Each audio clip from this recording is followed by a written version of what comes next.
Hello again. So we're just going to do the final two examples of the section on the law of sines, and they're both quote-unquote real-world applications of trigonometry. And the first one involves surveying the height of a building again. And so this is actually how some surveyors do the survey of height. They can measure at one point and get one angle of elevation, and then step back further and get another angle of elevation. And that is actually enough to determine the height of this building, and we'll see why. So obviously the height of this building is the opposite side of this right triangle, okay? And that's going to be, this will be the sine of 48 times whatever this side is, the hypotenuse of this right triangle. Well, this hypotenuse is also this side of this oblique triangle, right? And then hopefully we can find what this is by using the law of sines. And we can do that because we know this side is 500 meters. We know this angle is 29. And we know what this angle is. This angle is going to be 180 minus 48, right?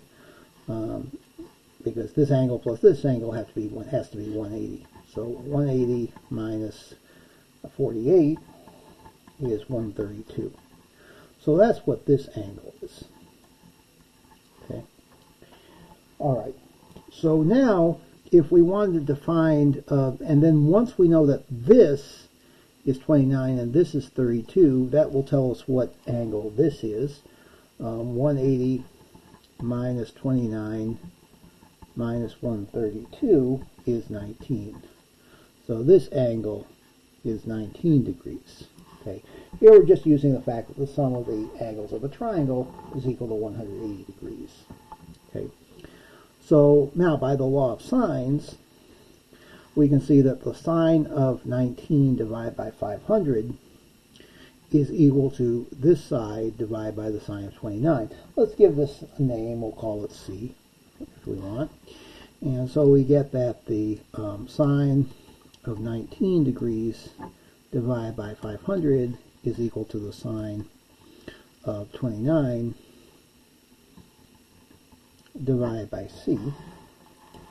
And then this is going to be cross multiply, and you'll get that C is going to be 500 times the sine of 29 degrees divided by the sine of 19 degrees.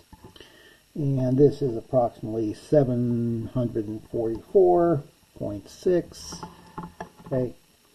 And then what we're trying to find is the height of the building. This is H, and so H is going to be C times the sine of 48 degrees. So this will be 744.6 times the sine of 48 degrees. And this is, I think, 553. 3.3 meters, okay.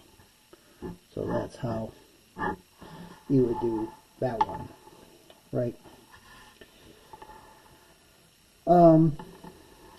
Another example here, this is similar to something that's in your book that you might be seeing on your homework. If we have a ship out here, maybe the ship's in distress, maybe not, but let's say we just wanted to find what the distance is from station A and station B.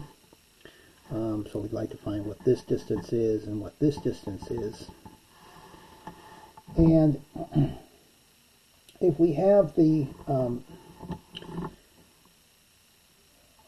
so how do we do that? Well, we're given that the ship is 42 degrees northeast from station A. So northeast reads north of east. So if you start north and go east, this angle is going to be 42 degrees. And the other one is northwest or west of north, 31 degrees west of north. So here's north, and we go 31 degrees west, and that's this angle. Okay? Now, we know that we also see we have the obvious triangle here we have is this triangle here that we're working with. So we want to find what this angle is. That's easy because this angle and this angle have to add to 90. 90 minus 42 is 48. And this angle plus 31 degrees has to equal 90. So 90 minus 31 is 59. Okay. All right. So that's what this angle is. And that means that this angle has to be 180 minus 48 minus 59. And that is 73 degrees. Okay. So that's how we get all these angles here. And then if we call this side A and we call this side B, we can just use the law of sines now. Okay, because then we can see that sine of 73 divided by 100 is equal to the sine of 59 divided by A.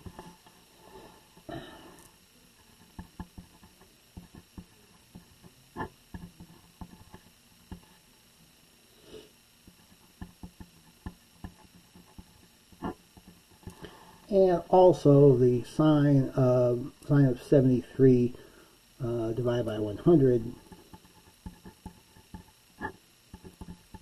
is also equal to the sine of 48 degrees divided by B.